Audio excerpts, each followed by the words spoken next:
or the then. Yeah. So, in other words, our value system in selfing is time, yeah? So the value, there's more value in the future than now, and there's more value in the past than now, in a way, yeah? So now is just about how to get more value, yeah? Or to how to bemoan the less value, in a way. So the couch idea is just like I said, it's just a simple example. You can replace the couch with anything, a car, health, whatever. And so there's the guy sitting in his room, like right now, and he's looking, he feels fine, everything's going pretty well, and he's looking at the plants in the room and everything, and then suddenly there's, he has a magazine on the coffee table, he opens it up, and he sees this full-page layout of a ad for a beautiful couch. So he reads it, and that seeing the couch, which is your conscious contact, triggers the head, and the head starts thinking, hey, do I have a couch? And he looks around the room, and there's no couch in his little one-bedroom apartment, and then suddenly the one-bedroom apartment is making him unhappy because it's couchless. And then he starts thinking about all these beautiful places he's visited that's had such nice couches and everything. And I was really comfortable when I was sitting in that couch over at what's-his-name's house. And then he even goes off and starts saying, maybe I'll meet a girl and bring her home here, and then we'll conceive a child on that couch. And I'll get married to her, and our whole relationship, which is going to be obviously great, will have started from that couch. So the couch starts having a profound significance to the person. So he goes, and he starts resenting the people who didn't tell him, who had couches, how great it was, and why they kept that information to themselves. And so he starts thinking, all right, I got to start working hard to get that couch. And in a way, he doesn't, maybe he's not aware of it, that the mind is actually invalidating the moment he's in with valuing this future moment. And that future moment becomes like an arrival date. When I get that, then all these possibilities that aren't happening right now, but will be happening right then because they'll be triggered by that couch. The couch is going to bring this about. So he works hard and he saves up enough money, and he buys the couch. Calls some people about a couch, reception, and no one really calls back, and he's wondering why there's so much lack of interest about the couch, except in him, So he waits, the truck comes, and they bring in, and he made a nice space for it, and he swept a lot of things away, and they put the couch in, and he tips them, and he tells them how happy he is to have the couch, and then they leave, And he sits down on it, and it's a nice couch, and he feels comfortable, and then he's looking around his place, and he realizes, geez, I gotta get some lamps to match the couch. And on it goes, That mythical there, which in a sense the mind was using to invalidate the here, now it becomes a here, which it inevitably does, because every there is just a mental idea that when it appears is going to appear here. So the here is an inescapable condition, or let's say if you want to call it a place. It's inescapable. I like that book with the wisdom of no escape. But to me, the wisdom of no escape is realize there's nothing to escape from. That's because there's no escape from the moment. You can't be out of a moment. No matter how much you think you are out of the moment, you're actually not out of the moment. I would say what I am and the moment is the same, So this whole idea of, putting things off with the expectation that something in the future is going to deliver what you're not accessing now, I think is a failed formula here in conditional mind. That what occurs is, when it fails us, we tend not to look at the failure of it, but we just switch the object, from couch to girl, from money to this to that. But the same formulation applies. And I find the formula really is the mind's act of denying the moment so that it can be in its moment, which is a made-up moment in the head, which is full of past and future, there and then. So you're never going to be alone in the moment, you've got these concepts of past and future that are going to be participating in what you call the moment. And there's no escape in the mental moment from the past or future, because that's the mental moment. The here is just chock full of there and then out there. But the here now, that's the one that's brought to us by conscious contact, is much cleaner in a sense. It's not bookended with time, and basically this is all there is. Yeah. It sort of makes sense to sort of hold it that way, because it's all there is. It's not like you're doing anything to make it all there is. It is all there is at this moment. So, it's not like you're getting shortchanged. This is all there is. So it's like spiritual seeking, the same thing here and then, right? I mean, yeah, sure. Well, there's nothing wrong with spiritual seeking, but the idea of the seeker, once the seeker is in there, then the format the seeker represents is now the dominant format of the seeking. Yeah? Right. So say I want to go on a retreat, and I think that I did a week, right, and then next time I really think I should do 30 days, because sure, yeah, because more is better. Right. Well, so that's another part of the old format. More is better. Yeah. It's like when let's say my car breaks down and I'm pulled over to the side of the street. So I look up, I look at it, it's not turning over, It died. So I take the air filter off, and probably they don't have air filters now, but my cars usually do, because they're old. But I take the air filter off, and they actually do have a carburetor. Right. And so I you spray some gas in there. Yeah, get a gas can, and I drop a couple of drops of gas in it, and then try it. My friend tries it, or I try it, and it catches, yeah? Yeah. You don't stand there and keep pouring gas in there, Yeah. I mean, if you pour too much gas in there, it'll flood. Yeah. So that's the thing, in a sense, for me. A lot of times, it's like I like what things can do here. They can be catalysts to incite the mind to start entertaining, and then and they can provide a space for that entertaining to be reinforced and valued. Let's say, but there's a point that if you overdo it with the practicing, I would say, and don't allow the mind to stretch out in its new, let's say, format, I think the solution becomes another way of verifying or living the problem. So, yeah. There's like formal practice, and then there's like even in business or anything, like I'm going to this job interview, and it's like there's the formal study of like project management and management consulting, and then there's like the dog shit reality of really what goes on, and it's pretty different. Is it? Yeah, yeah. Because you could say, well, we use these kinds of approaches, or use the breath, or use these things. But then when you're in your day to day, or use Maitri or Tonglen or whatever practice it is, I'm in my day to day. It's like I'm still having 70,000 thoughts, and I'm making from the formal to the sort of practical, merging that is always. Well, there's one constant in the formal and the practical, and that's you.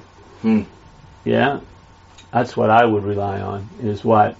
See, if what you represents is different than the mental representation of it, then that's what's reliable. The mental representation is unreliable. That's what's driving so much seeking, because it's not delivering the goods in a way. People don't, in a sense, don't feel satisfied and stuff, so they're constantly being irritated or driven to look and seek.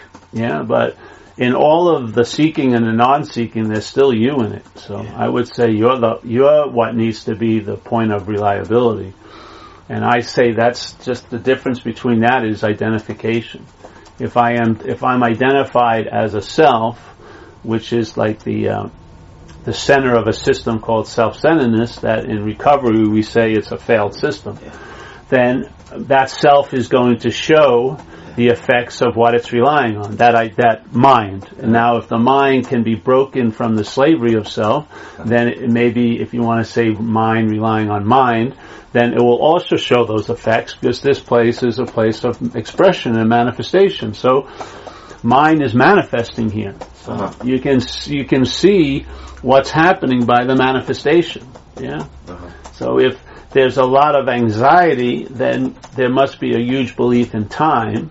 And if there's a huge belief in time, there's definitely someone who feels that. That's self-centeredness. It's different than the other modality. It's still centered, but it's not on self.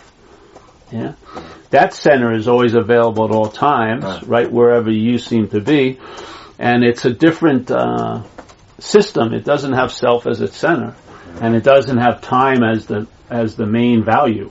Yeah. There was a guy at the meeting last night at Share James, and he was talking about, he described self-centeredness in his disease. He said, "I feel like I'm being crushed."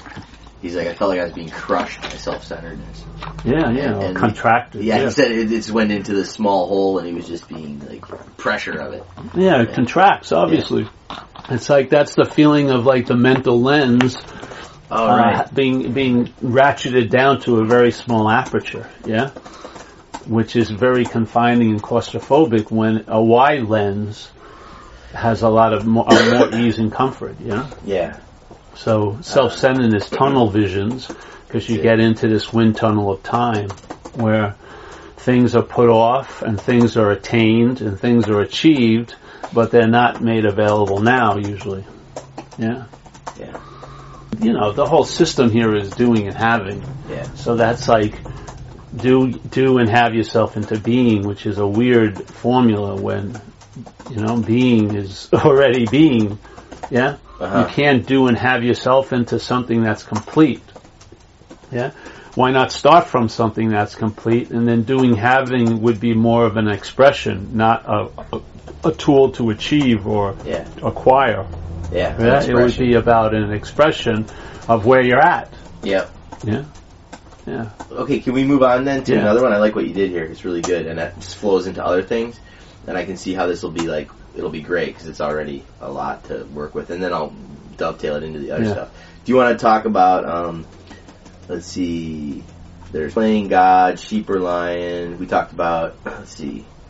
The pooper scooper. Pooper scooper, the dog. Yes, the pooper scooper is an example, comes out of recovery. Yeah. And I used to lead workshops in recovery, 4-step workshop, which is an inventory process, which is sort of like a form of self-inquiry. Yeah.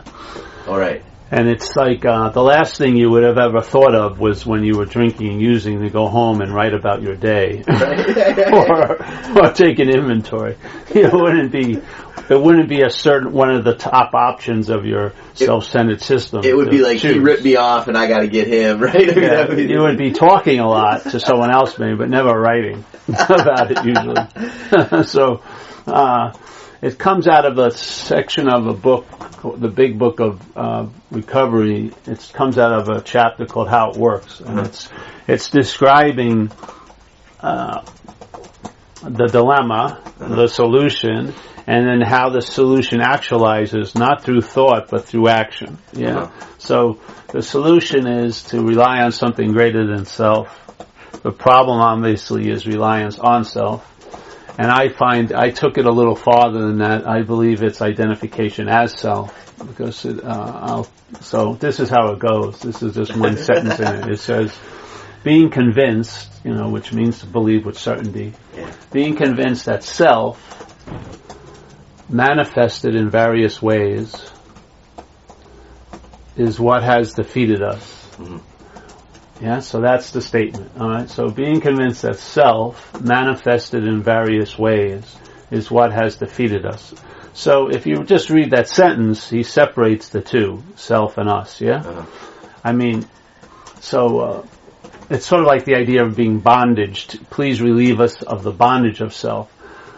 There's self sort of like a post in a way, and then there's bondage, but when there's bondage to something, there's usually someone who's bonded to it, It wouldn't be just bondage to something, but because bonding, a bonding thing is like an agent that puts one thing with another thing. So, like if you have two pieces of wood that are separate, you'd put a glue on them to bond them to make them appear to be one. So for me, and if you ask people who have a little bit of recovery, and if you ask them what self has defeated you, they'd all have the same answer. It would be my self. Right. So to me, the my is the act of claiming or the act of identification, as the owner or the proprietor or the haver. The bonding agent.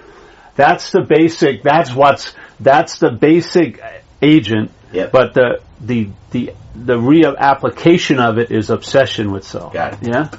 So the identification as self, for that to stay in place, there needs to be an obsession with self. So that's what the mind does, yeah? So the bonding agent to me is the identification. That's what, even through a lot of investigation, sometimes goes unnoticed, yeah? The identification of self. This is where the dog comes in. The obsession with self can be noticed because it's driving supposedly you crazy. Right. I'm saying the you that is driving crazy is really the root of the problem, the identification of self. Yeah? So actually, see, the you, that obsession is the application. Obvious. That's the glue to reinforce the bondage. So in a way, the mind is getting exactly what it wants, but the story that it's you thinks it's getting attacked and it's being driven crazy, but that's part and parcel. That's not the problem. That's part of the problem. Well, that's not the solution. That's the expression of the problem. I don't see mind as having any problem with that identification itself. Right. Yeah, it's not.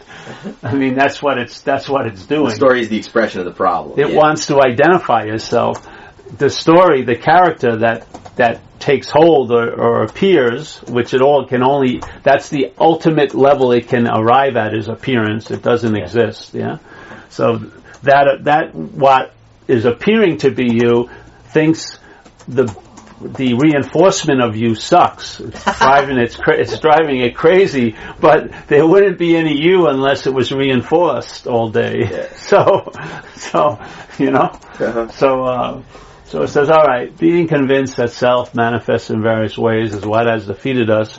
We will now look at its common manifestations. You know, manifestation means an appearance, whatever. Mm-hmm. And common, so in recovery, the inventory process, we look at some of the grosser expressions or manifestations of self-centeredness in our life. So the first one is resentment, and then fear, and then harming other people in the pursuit of what we want. And we look at our sexual behavior, because there's a pretty good field for evidence if you look there, because sex is given a lot of meaning by the head.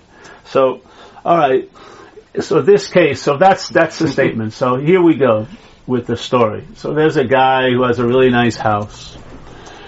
His great yard, nice porch, really beautiful view, tree-lined, pine trees around it, and he does a lot of his life is based on that lawn. You know, he plays lawn bowling and has picnics, and he has little events there and book signings and everything. And he has a really full social life around that beautiful space he has. So one day, and he runs around it every morning with no shoes on in the morning dew. He really likes that, and he does like snow angels in it, whatever. You know, he's into this lawn. So one day he jumps off his porch to run around it and steps in some shit. And so immediately his mind has to sort of tolerate something it didn't tolerate before, which is he jumps on the porch, puts on a pair of shoes. And then he starts walking around and he keeps stepping in more shit. So he's a little perplexed and it starts to smell so he goes in the house, closes the door, and he does what most people do. He tries to ignore it like, I'm just going to forget about it for an hour or two. But then he goes back out and he walks around and he's very walking around quite gingerly, and he keeps seeing shit and it's smelling more. So he calls up and he has to call up all these people. No, we're canceling the lawn bowling event and no picnics this week, and forget the book signing. And so he just pulls down the shade, and the next morning he goes back out and there's more shit. So now he just gives up hope. So he just closes the shades, and he goes out and buys some pictures of nice lawns, and he puts them up, and he sits and reminisces what it was like to have his lawn. And every time he goes out on the porch, he can smell it. He says, Jesus Christ. So some people hear that he has a problem, and they go over to his house and they go, hey, we heard you got a problem. He goes, yeah. My whole lawn's full of shit. I can't keep it cleaning up. And they said, well, listen, there's these new Poopa Scoopers out that are pretty good. So why don't you buy one? So he buys one, and he gets out there and he's picking up the shit, and he's pretty good, but it seems to be a daunting, he's a losing endeavor because every time he walks away, there's more shit to be found. So he buys 2 poopas. He gets another poopa scooper, and he gets really good. He can do 2 at once, and he's so proficient at it that every once in a while he gets to maybe 3 by 7 feet of lawn free from the shit, and he can just stand there and. And then other people, starts getting called by people who have the same problem and getting emails and he's commiserating with them. He says, well, listen, here's a video, man. I'll show you how to do with 2 hands, these poopa scoopers. And then he gets pretty good. And people start calling him and he starts having autographed models of poopa scoopers and selling them. And he goes on the circuit, starts speaking to other people with the same dilemma. And he's getting famous, he's writing little books on it and, how I overcame temporarily my problem with my lawn. The temporarily was, small letters, but it's a profound big thing. So, one day a guy comes to him and says, hey, I heard you have a problem. He goes, no, I don't have a problem. What about the shit? Oh, no, that's handled, man. And, I'm really good. I'm like a well-known poopa scooper advocate. I go speak. I've written books, Fuck, I don't have a problem. And he says, all right, well, if you don't see you have a problem. He says, well, as he's walking out the door, he said, hey, why don't you just find the dog? Right? So wait a minute. This is like a revelatory invitation. He never thought of that. It enters his mind and, Jesus, so the guy stops before he leaves. He says, well, if you found the dog and got rid of the dog, there'd go the shit, The shit's coming from the dog. Get rid of the dog, there won't be any shit. What about my poopa? You can put them down, But I have this speaking engagement. Well, you can maybe go there and tell the truth, Who knows? It may ruin your career, but you may be happier for it, whatever. But the dilemma arises, really, is that the dog is taken to be us. Yeah. So we can't entertain truly getting rid of the shit because we can't entertain getting rid of the dog because we take the dog to be ourselves. So we're therapizing it, we're trying to teach it not to shit as much. We're learning better ways to clean up after it. Yes? Yeah. We're finding ways to ensure no one finds out about us being big shitters. All this and all that, but there's a much easier solution. If you're not that, you can get rid of it. So that's what happened with me in recovery. When I entertained that I wasn't what was driving me crazy, I could entertain being free of it. Not therapizing it, not trying to, debate it or win it over or tie to it, but just, hey, walk away and not look back. So it's not so much people don't, may not be able to hear about the root of the problem, but there's a sort of confusion there because you and I may be taking ourselves to be the problem. And in recovery we say self can't get out of self. Uh-huh. So self, if the identification of self is like the dominant running format, that self is never going to get out of self that it's complaining about, because it's part and parcel of the same thing it's complaining about. Yeah. So that for me is like the radical solution. Radical to me means it doesn't have much time invested in it. Yeah. It's sort of like a timeless solution. So that to me is the sense of radical. It's not like extreme or extroverted or crazy. It's radical because it doesn't take any time, in a sense. I like it. Yeah. Good. Yeah. This is good. I gotta get ready for the interview in about 5 minutes. So. All right. Well, those two are good. That was solid. Yeah, real solid. Right. I like it because see what I'll do. I think what I'll do is I'll write it up as the story first. Yeah. Because from a writing perspective, people will get kind of into the story and then pull out the underlying. Do it, bro. We'll just do this as much as you like. Yeah, I think we got a good 13 on the way because it's like we did 2.